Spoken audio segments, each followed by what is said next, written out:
I am so pleased to be here today as part of the program for the Chicago Humanities Festival.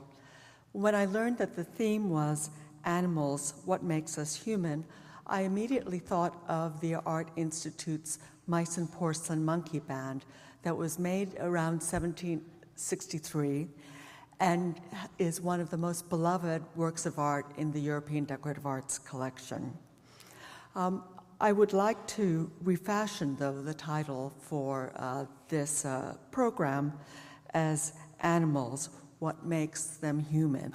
And I think you will see some of that in the program that I give you.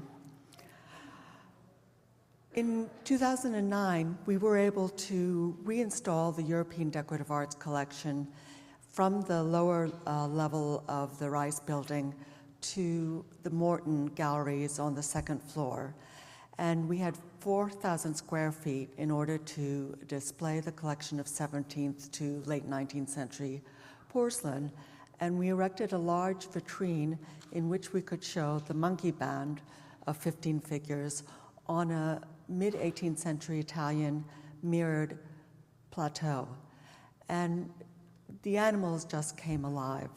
But what was lacking was the atmosphere of the 18th century in which these figures would have been seen under candlelight.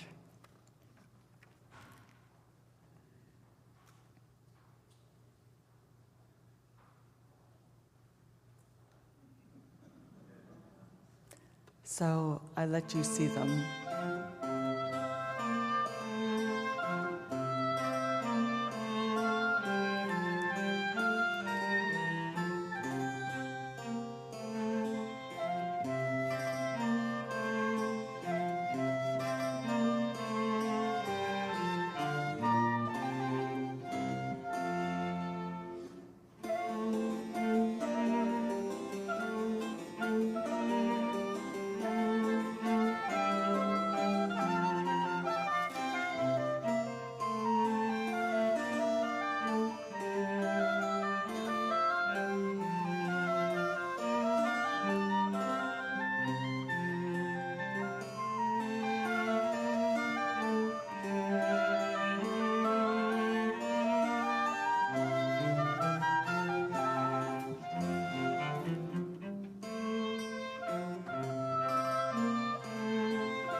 Doesn't it make you want to weep?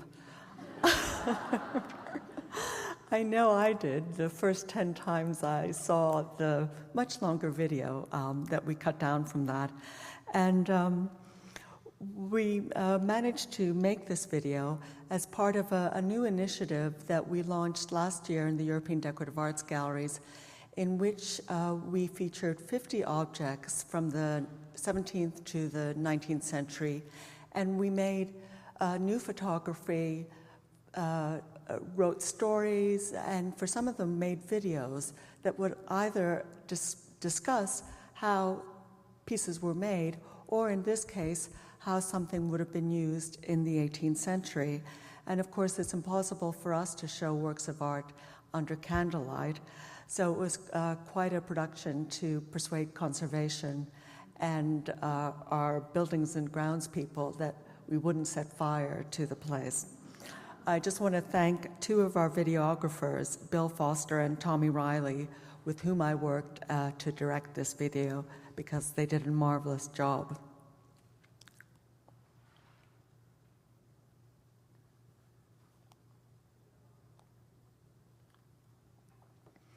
But I want to go back a little bit and talk about the fashion for monkeys in the late 17th and in the 18th century. It was essentially a vogue that derived from France or originated in France and spread throughout Europe. And I show you here a painting by the French painter Jean-Baptiste Oudry of about 1724 in the Art Institute's collection. Now, Udry specialized in paintings of animals and the hunt, and in fact, he was named Painter of the Royal Hunt by Louis XV. And he specialized in paintings of animals, often within garden settings, as you see here. And you have this mischievous-looking monkey who's reaching down to a large silver basket of fruit to grab the cluster of grapes. What you also see on the right is probably a Japanese porcelain bowl full of figs. Now, this wasn't high-style painting in terms of history painting or mythological or allegorical paintings or even portrait painting. It was much more decorative, and probably this one was intended to be part of the interior decoration of a dining room.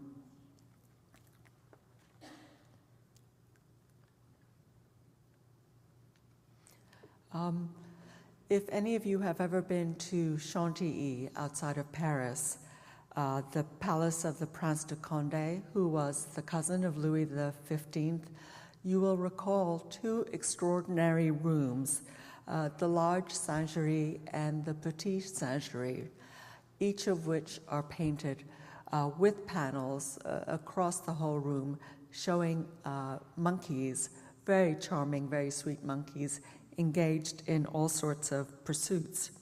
Now, Singeries was the French name that was given to the art of painting, or the interest in painting animals in the guise of human beings. And it was a fashion where monkeys were aping contemporary culture, whether that culture was sweet and innocent and leisurely, as you see here, or in other cases, satirical and reproducing men's behavior that was somewhat disreputable rather than reputable. These rooms were painted around 1735 to 40 by the decorative painter Christophe Huet. And here you see one panel and a detail showing a very cultured monkey in her bathing chemise. She's being assisted by her maidservant to go into her copper bathtub, and she's just kicking off her red-heeled shoes and stepping up on a green step stool to get into her bath. And you can see she has this beautiful ribboned cap on her hair. And the bathroom is very beautifully appointed. It has paneled white painted walls, a decorative marble floor, probably a hamper, and then on the left, a vase-shaped perfume burner whose perfume scents would have sweetened the air, quite seductive. And in fact, in this room of the Petit Singerie, it's devoted to the pursuits of aristocratic women, beautifully dressed and very cultured. Something of a different character is shown by this painting called The Card Party by Alexis Perrot of about the same time, 1740 to 1750. And while the Huet interiors depict a refined and leisurely life, those of Perrot seem to depict a much more satirical and harsh light on the monkeys. And you can see that the card game is very, very lively, and various monkeys are helping the players. You see an old man in a gray wig with spectacles, a woman with an abbot standing behind her, and then the room in disarray, a chair that's been knocked down by 3 dogs that have been running riot, and then on the right, an amorous couple who are getting into all sorts of things. But this is an extraordinary interior. Yes, it is satirical, but it's not really mean. And the painter has gone even so far as to show the ancestors of the monkeys above in wig portraits of the male and the female on the wall.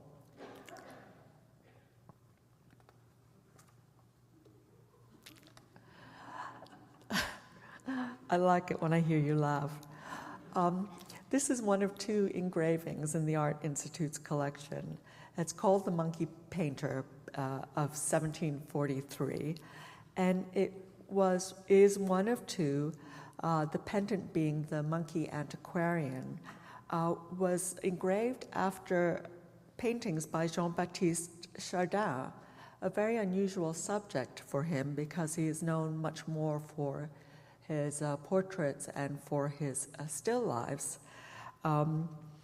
But there's a very sympathetic expression that he's given to the monkey artist, and it is again part of this vogue for monkeys aping the habits and pretensions of human beings. In this case, you have a capuchin monkey who is painting a canvas with his still life and statue in front of him and his portfolio of engravings and designs. And really, he is extremely charming. And Chardin is supposed to have painted dozens of these, which show the popularity of such subjects. And of course, engraving them would have allowed the paintings, or the subjects of the paintings, to be much more accessible to a wider audience.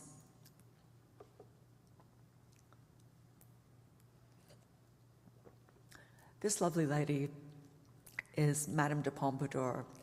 She was the great mistress to Louis XV, and also a great connoisseur and art patron in her own right.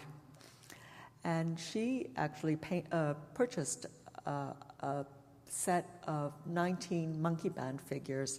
We know that in Christmas Eve of 1749, the Parisian dealer Lazare Deveau sold her this orchestra with 19 monkeys, including a conductor that was made in Meissen. Now, the complete set consisted of 25 figures, but you could buy as many or as few as you wished. And in fact, this must have been a very, very popular grouping, because while the first set was sold in 1749, it was reissued again around 1764, 1765. And there's slight differences in the colors used and the scrolling bases. And so we think that our edition is from the 1760s.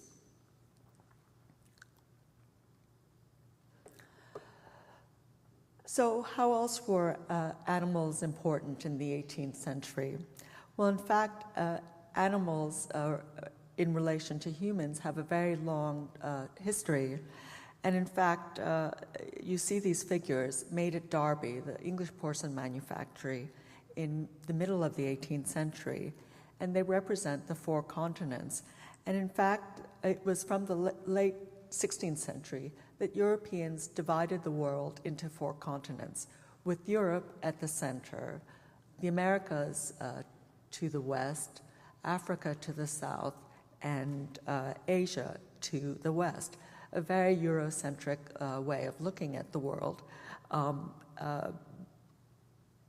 And it wasn't until later in the 18th century that other continents were discovered, such as Australia, and eventually the Arctic and Antarctica.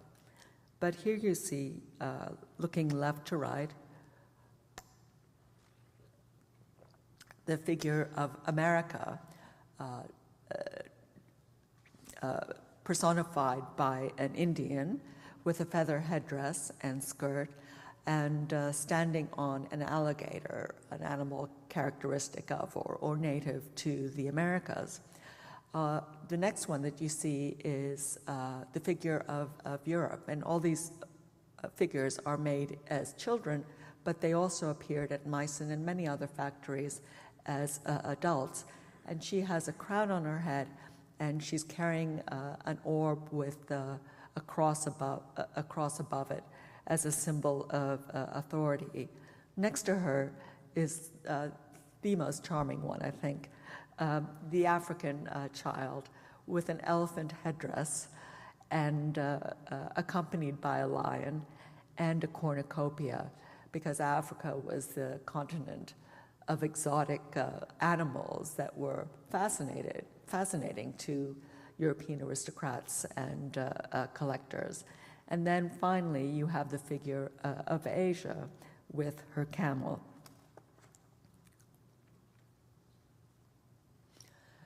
Another facet of European interest in animals in the 18th century was the menagerie, which was often part of royal or aristocratic gardens or palaces.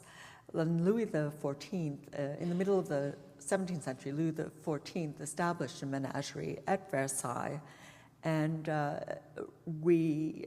repopulated it through the turn of the century. Also, Augustus the Strong, who was the Elector of Saxony and the great patron of Meissen porcelain, beginning in 1710, he had a menagerie at his hunting palace of Moritzburg. And then finally, and it relates to him, Prince Eugene of Savoy, who was the great commander of military forces in Austria from the late 17th century into the 18th century. And he was the one who led the troops that finally defeated the Turks from the sacking Vienna. And from then on, Vienna and the Austrian territories were no longer under threat of the Turks. In any case, Eugene began work on a menagerie in the Upper Belvedere around 1716. And you see here one of 4 colored engravings after drawings made by Solomon Kleiner of some of the animals in Eugene's menagerie. And you can see how very closely rendered they are to life. And in fact, artists of the time would come to the menagerie, or menageries in general, and actually draw from the live animal or from stuffed animals that were preserved in royal or aristocratic precursors to natural history museums.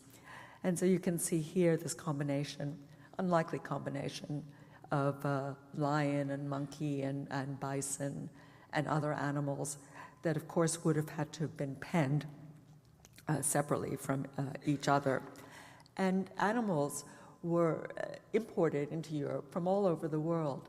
They were very costly, and they were often examples of diplomatic gifts. And you can read in letters of the 18th century various aristocrats or princes commissioning ambassadors in different parts of the world to bring back or send exotic birds and other animals to populate their menageries.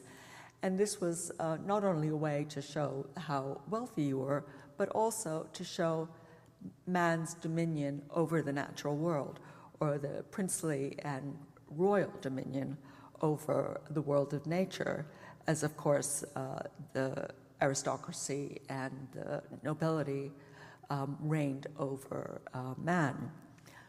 So Augustus the Strong had a menagerie, and he also created one in porcelain. And you see in these 2 slides 2 pieces of porcelain that were made in Meissen, the vulture measuring about 2 feet, and the little partridge on gilt bronze mounts measuring about 4 inches. And these were part of, or the intention of Augustus the Strong was to populate a palace that he was renovating, the Japanese palace, with his collections of Asian porcelain on the ground floor, and then on the second floor with his collections of Meissen porcelain in niches, arranged in niches or on pyramidal displays on the walls, and also on rocky outcrops that were displayed in the center of the gallery. Again, this was the sort of sense of his dominion over the natural world, but it was also more than that for Augustus the Strong. As patron of the Meissen factory, he was showing the superiority of Meissen on the premier etage from the porcelains that he had collected from China and Japan on the lower level.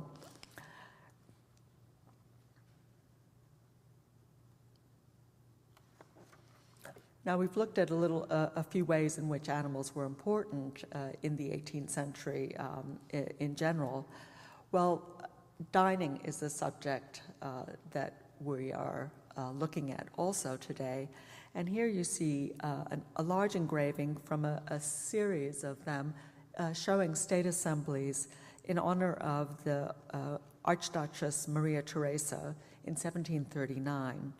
And you see an extraordinarily long table set with silver and dishes and a centerpiece with all sorts of things. You also see to the left a sideboard, a pyramidal sideboard that's mounted with all sorts of precious silver. And in front of it, a table set with glasses. And it wasn't until the 19th century that glasses were put on the dining room table in formal events such as this, and even down through the aristocracy and the nobility. For formal meals, the drinks in the glasses were kept on a sideboard, and when you wanted something to drink, you motioned to the attendant behind you or at the sideboard, who would bring you a glass of wine, usually mixed with water, that you would down in one gulp, and then the glass would be taken away, and you would continue your meal.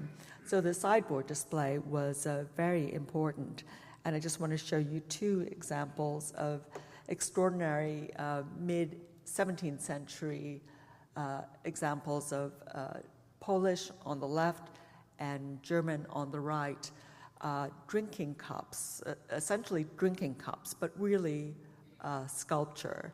And you can see especially on the horse and rider,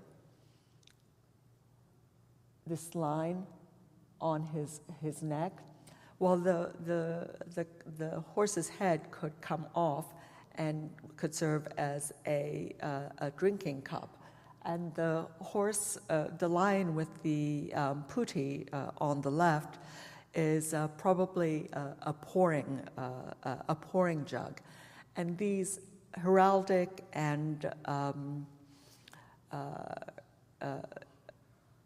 forms were part of the drinking culture earlier on, but by the middle of the 17th century, they were essentially decorative pieces that would be relegated to the sideboard. And you can imagine these extraordinary sculptures set with large chargers, silver chargers in this sort of pyramidal form, and the candlelight flickering across the surfaces.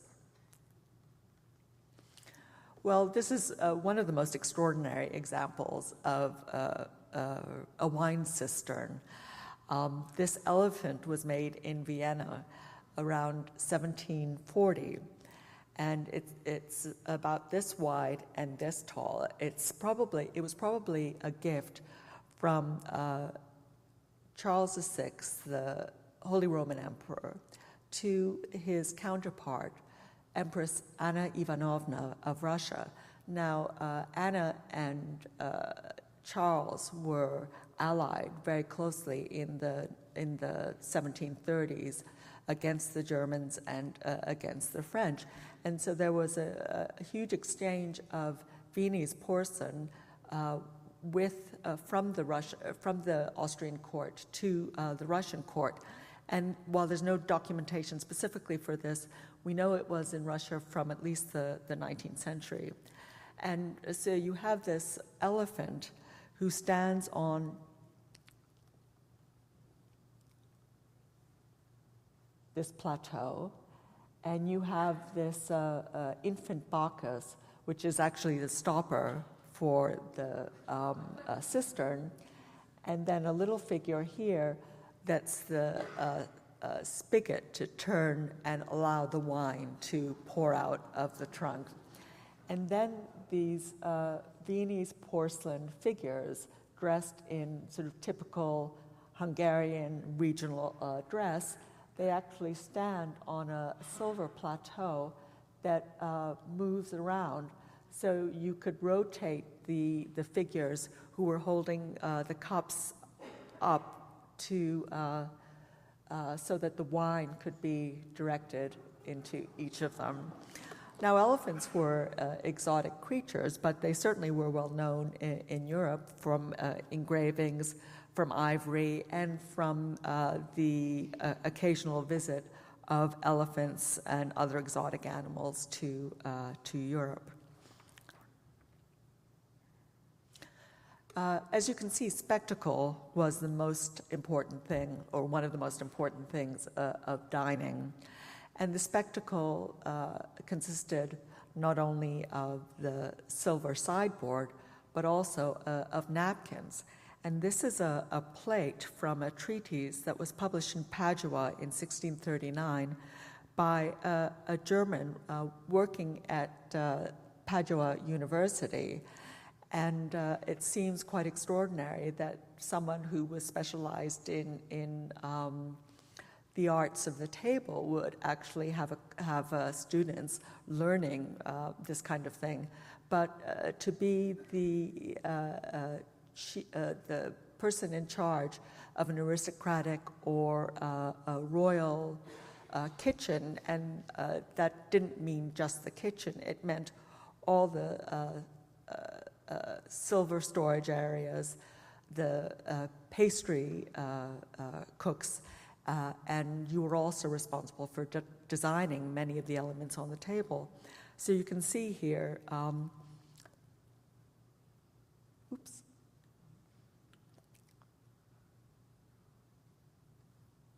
the double-headed eagle of the Habsburgs, the winged lion of St. Mark's, as well as assorted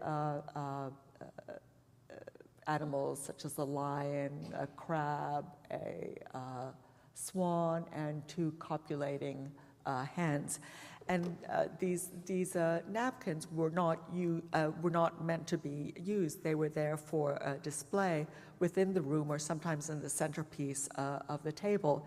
And you can see in the lower level how they were pleated and folded and pleated and folded again, using large pieces of linen. And the art of napkin folding would remain very important in the 17th and 18th centuries. Well, there was an exhibition a couple of years ago in Vienna where this Catalan artist named Salas, who has devoted 20 years of his life to the art of folding napkins. And he has an extraordinary library of hundreds of treatises and engravings showing how these napkins were done, what they looked like on table displays. And this was an exhibition of his work that subsequently went to a museum in London and then to Waddesdon Manor in Buckinghamshire. Unfortunately, I never saw the exhibition, and it closed in October this year. But you can see the monumental size of these creations. And of course, the winged eagle and the lion needed wooden armatures underneath them to support the weight and the folds of the napkins. And this man Salas taught himself how to do all this work. And if you're interested, you should look on the Met's Metropolitan Museum of Art's video video service where you can see Salas folding a napkin into the form of a lily pad. I'm going to do that at home one day. Here you see the double-headed eagle translated into life. And so what did the table look like in the 18th century? There are many plans that come down to us in cookbooks as well as individual engravings showing models for the layout of the aristocratic table, as you see here. And dinners were essentially 3 courses, where the tureens and the dishes and the plateaus and the sweetmeats and everything was laid out in a symmetrical manner rather than being served to you by someone standing behind you. And you reached for what was near you, but it was important to keep the sort of symmetrical display of the silver or the porcelain. And you can see in the center of the table this sort of garden-like centerpiece where pastry chefs and specialist confectioners often use colored sands or chenille to make the various parterres and shaped sections of a formal garden in the 18th century. So as you dined, you had this beautiful spectacle of a garden, sometimes with figures or dancing figures or harlequin figures. And so you thought maybe you were at the opera, maybe you thought you were at a concert, maybe you were walking in the garden, but it was an essential part of formal dining and very much codified. And there's a man in London or in England by the name of Ivan Day who has made a study for several decades on these specialist centerpieces for the table. And he's made a lot of his figures that you see here, the white figures and the architectural surroundings, from old recipes for a sugar paste, which you could model or put in molds and create these figures that had the something of the feeling of marble and could be kept, although eventually they would disintegrate, but you could make them into any kind of design if you were skilled. And then you see behind these 3 figures the garden parterres colored in pink or green sands. And Ivan's been asked to do many exhibitions of dining culture in this country, in Europe, and it's worth trying to see everything he does because he just brings to life something that we know very little about or have no experience of anymore. Now, cookbooks also had illustrations, not only of table centerpieces and how to lay the table, but also of how you might make meat pies. So the illustration on the left shows 2 meat pies or venison pies with pastry sculptures of the deer. And then on the right, a Sèvres French biscuit group made in the 1760s that itself could have been part of a table centerpiece showing the hunt. And of course, the hunt was one of the favorite pursuits of the aristocracy in the 18th century. And so Drie and Despoor and all sorts of artists were commissioned to paint Louis XV on his hunt, or animals and birds that were killed, or here you see a stag being brought down by dogs. And porcelain also was the medium. Enameled porcelain was also the medium, as you see here. So you can imagine a centerpiece with hunters here, made in Germany in the 1760s. Now, if you look at the detail of the engraving on the right, and again, this is a detail from an engraving showing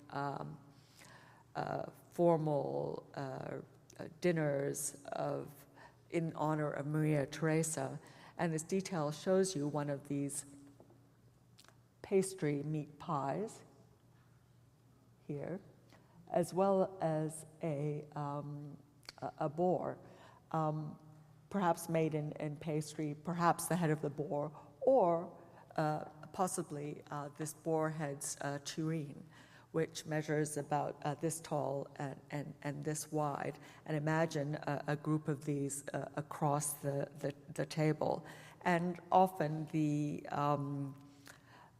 food was indicated by the form of the tureen.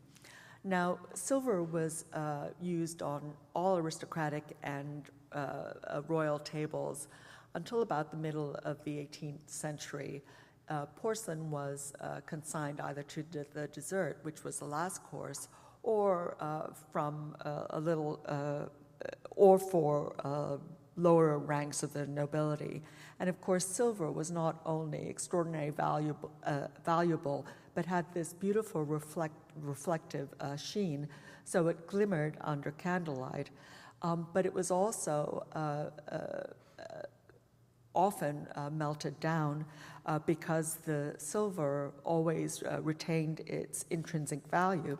And so Louis XIV, on the occasions of various wars in the late 17th century and then Louis XV in the middle of the 18th century, had all his plate and required his aristocrats to have all their plate melted into coin.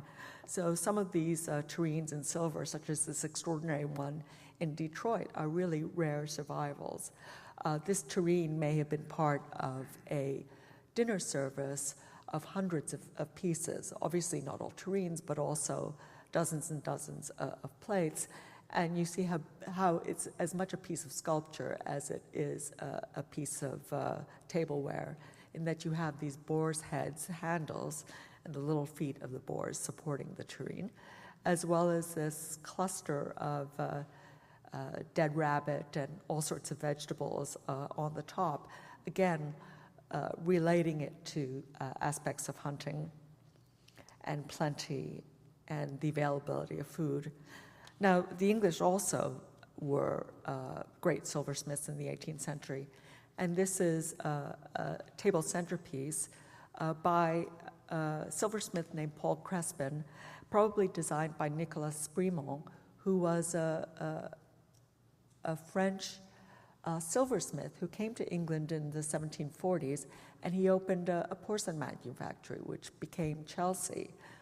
But he had an extraordinary skill in sculpting three-dimensional figures that translated not only into silver, as you can see here with the two deer that support the covered bowl, but also in porcelain. And I will show you some examples of Chelsea porcelain as animals shortly. Now, dinner services could also be painted with scenes of the hunt. And this is one of a service that's dispersed now of several hundred pieces. We don't know who it was made for. It was made in Vienna around the 1740s. And as in France, in Austria, hunting was the principal pastime of the aristocracy. And so you have these wonderful black and white vignettes of animals in the center, which you can imagine being easily translated from black and white engravings into this medium of painting in black on white porcelain. And so you have the very graphic quality here. Now, another dinner service was made at Meissen, and it was actually a gift from Augustus III, the Elector of Saxony, to the English ambassador who served in Dresden and in Warsaw in the late 1740s and the early 1750s. And Hanbury Williams was his name, and he knew everybody and went to every dinner. And diplomatic gifts were often given to the ambassadors of great countries. And this large platter is one of a number of hundreds of pieces, including tureens, that was made and given to Hanbury Williams. We don't know if he kept it or if he sold it, because it was often the case that ambassadors would come back to England and sell either their dinner services or the silver or the gold boxes that were often the gift of the country that they went to. And these gold boxes often had jewels, and so those would be sold as well as the precious objects. But on the porcelain plate, you probably recognize one of the most famous illustrations of a rhinoceros, that based on Albrecht Dürer's engraving from centuries before, but was reproduced through the centuries. But I don't know if anybody recognizes the hippopotamus on the right, a rhinoceros on the right. Is it a rhinoceros or a hippopotamus? Rhino. Sorry, rhino. She was a celebrity in her time, and there's a book that was published a few years ago on Clara. That was her name. She was a rhinoceros that went on a 17-year tour of Europe, beginning in 1741, and she attracted enormous crowds. She was beloved, and of course she was named. And this is a gorgeous painting by Jean-Baptiste Dudry, who painted her when she was visiting Paris in 1749. And so you have this wonderful combination of art and the decorative arts and animals coming together on the table, both as three-dimensional objects as well as three-dimensional objects. The last important dinner service I'm going to talk about is this one. It's a dinner plate from a service ordered by Frederick the Great of Prussia in 1762, when he was occupying Dresden and Saxony in general. And it was a dinner service, again, of enormous numbers of pieces that was painted, or was the so-called Japanese service. And Kendler, who was a sculptor at Meissen, he wrote about the specifics of Frederick's order as follows: "A large dinner service for which His Majesty will provide a silver plate as a model, to be named the Japanese service. The plate should look antique and shell-like, which is to apply to the whole service. The painting for the service to be yellow, with mosaic style on the border, and on the inner side of the plate a fine blue, as usual, to make the yellow stand out. On each bowl and plate, His Majesty commands a separate Indian animal or bird to be painted, well proportioned: camels, elephants, rhinoceros, panthers, pavans, apes, ostriches, various parrots, and other Indian animals and birds," end quote. So the service included 96 plates, 4 tureens, 18 bowls, 12 serving plates, and 72 dessert plates. Now, we think it was named the Japanese service by Frederick the Great because he had a Japanese pavilion in Sanssouci Palace, which is near Berlin, that was built in 1764. And it was in the form of a Chinese pavilion with large-scale sculpture of Chinese men and women, or fantasy Chinese men and women. And it was essentially a private dining and visiting place for special people. And so we think that that's why this is called the Japanese service. So it included all these animals, but also one of the plates has a unicorn. So you had both real and imagined.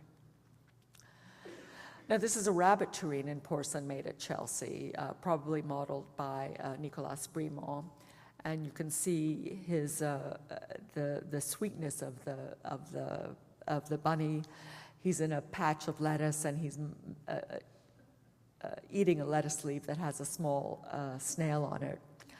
And there are all sorts of cookery books that came out mostly in England in the middle of the 18th century that were based on recipes formulated in France in the late 17th century. And so here's one: to make a white fricassee. It doesn't say this, but first you catch your animal. Anyway, you take 2 chickens or rabbits, skin them and cut them into little pieces. Lay them into warm water to draw out all the blood. And then lay them in a clean cloth to dry. Put them into a stew pan with milk and water, stew them until they are tender, and then take a clean pan, put in half a pint of cream and 1/4 pound of butter. Stir it together until the butter is melted, but you must be sure to keep stirring it all the time or it will be greasy. And then with a fork, take the chickens or rabbits out of the stew pan and put into a fricassee pan to the butter and cream. Have ready a little mace, dried and beat fine, a very little nutmeg, a few mushrooms. Shake all together for a minute or 2 and dish it up. Doesn't that sound lovely? Although it doesn't give precise measurements as I would require if I were cooking rabbit stew. And then again, the correspondence between folded napkins and this tureen at Meissen, and another tureen of a hen made at Chelsea. And if you remember the diagram of napkins foldings showing the copulating cocks, well, here they are. So imagine the table with all these wonderful animals and birds, and the way the visitor would be transported out of himself, out of herself, and all the entertainment you wanted was on the table before you. Now, Alice in Wonderland has a very famous, part of Alice in Wonderland includes the Mad Hatter's Tea Party. So here you see Johnny Depp as the Mad Hatter, Helena Bonham Carter as the Red Queen, and Anne Hathaway as the White Queen on the right. But you have various mice and rabbits and the Cheshire Cat at the table. So here the animals are literally at the table rather than on the table. But I think this shows how the charm of animals taking on the character of man continues to this day. And finally, given the time of year, I thought it appropriate to leave you with this one last image of a tureen in form of a turkey. The bird is over 18 inches tall and would have dominated any table. And imagine the weight of the cover of the tureen that you had to lift from the underside of the feathers, of the wings. So I think in some cases these tureens were more display or as much display as they were used.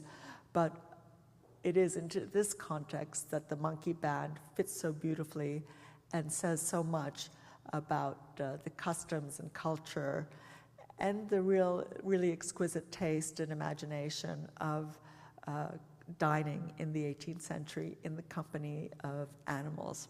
Thank you.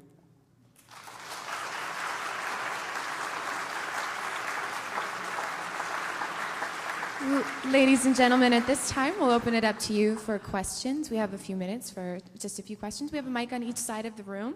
I can take someone on this side if there are any questions. Oh, right over here.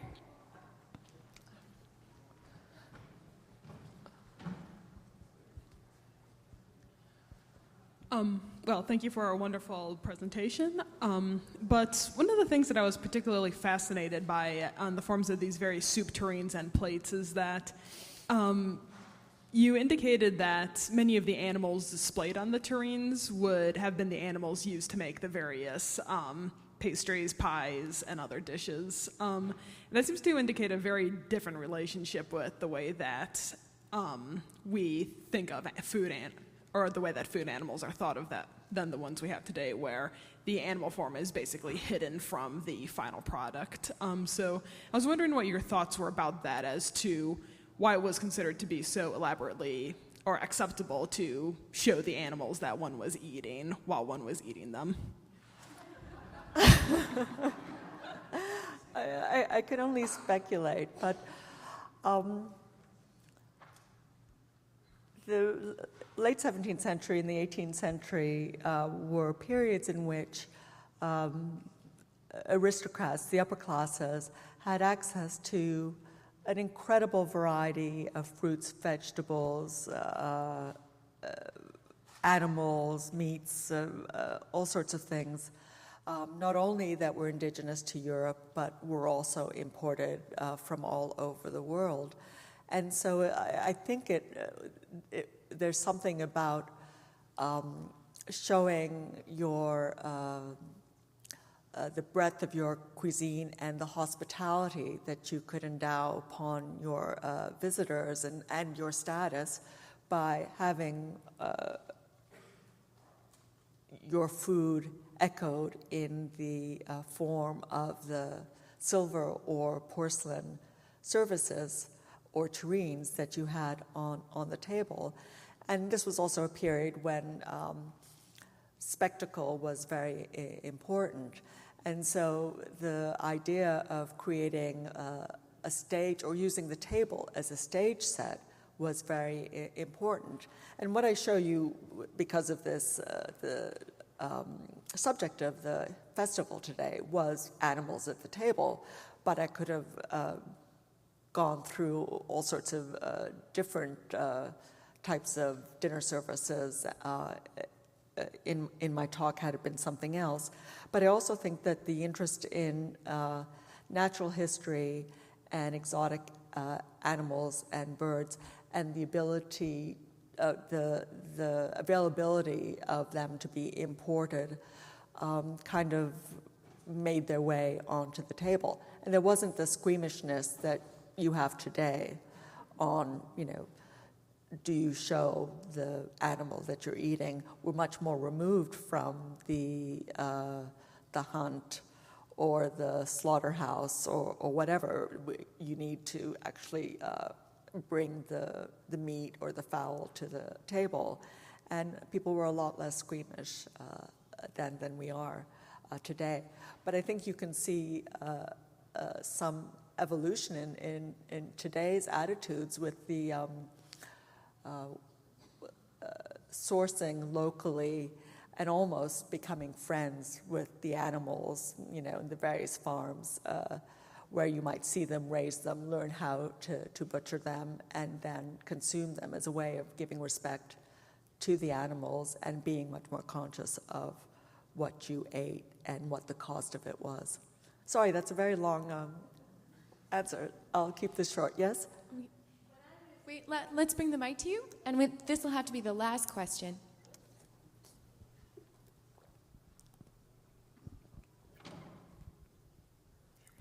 Thank you. When I was in Russia touring various palaces of Catherine the Great and others, there were many paintings on the walls of animals and still lifes with dead animals. Mm-hmm. And one of the guides said that it was thought at the time these palaces were being built that dead animals on the wall would whet your appetite. Have you ever heard that, or does that make any sense? But I mean, they were part of the culture of hunting and were extraordinarily decorative. And the tradition of painting animals or still lifes, of course, goes back earlier.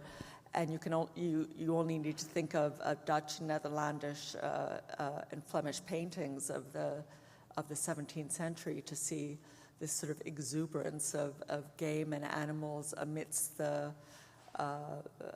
wine glasses and silver and overflowing baskets of flowers and fruits. One more?